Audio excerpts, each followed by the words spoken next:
భార్యో భర్తో కూర్చోవాలి దేవుని ముందు. దేవా, ఏం జరుగుతుంది నా ఇంట్లో? ఎందుకు నా ఇంట్లో సమాధానం లేదు? నీతిమంతుల గుడారంలో సమాధానం ఉండాలి కదా. సమాధాన పాత్రులం కామా మేము?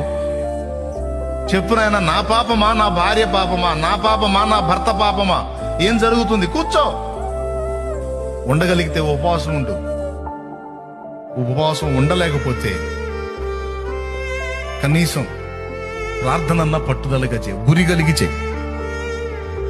ఏదైతే విషయం ముందు పెట్టుకున్నావో దాని గురించి అడుగును దేవుణ్ణి.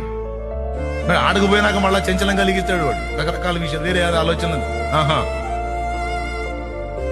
అట్లాగా దావీదు గొల్లియాతును గురి చూసి ఒకే రాయితో కొట్టినట్టు ఒకే అంశాన్ని పట్టుకుని కూర్చో.